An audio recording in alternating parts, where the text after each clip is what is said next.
Standard 7th, Subject History, Chapter number 2, India before the times of Shivaji Maharaj. In the previous video, we have learnt about the Emperor Akbar and his conflict with Maharana Pratap, Chand Bibi and Durgavati. In this video, we are going to learn about the Mughal Emperor Aurangzeb.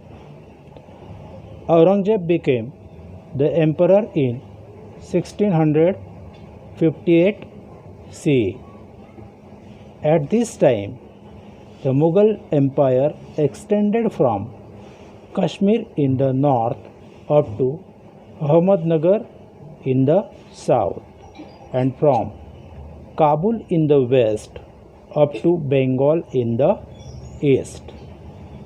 To this, Aurangzeb added Assam in the east and the regions of Adil Shahi of Bijapur in the south and Qutub Shahi of Golconda after he ended these kingdoms.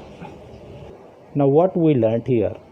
We learnt that Aurangzeb became the emperor in 1658 CE. He extended his kingdom from north to south up to Ahmednagar and from west to east up to Bengal.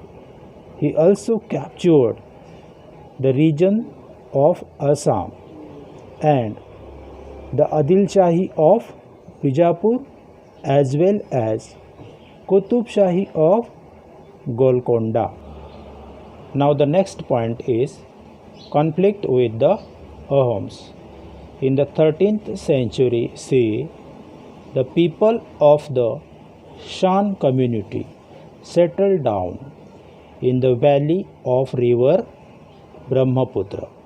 They established their kingdom there.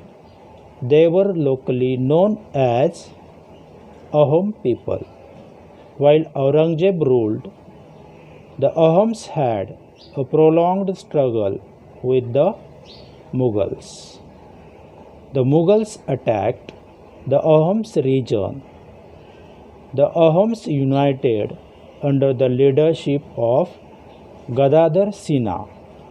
Commander Lachit Borpukhan gave an intense battle against the Mughals.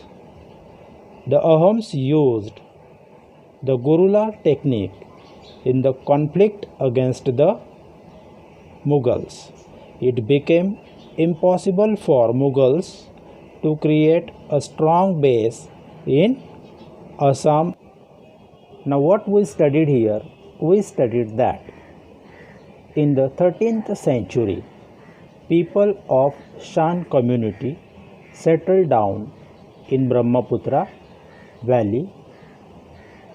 They set up their kingdom in that valley. These people were known as Ahoms people by then. In the reign of Aurangzeb, he attacked the Ahoms region under the Gadadhar Sinha's leadership. The Ahom soldiers united and fought intensely against the Mughals in the battle. In this war, they used Gurula technique. Due to this, the Mughals could not create strong base in Assam region.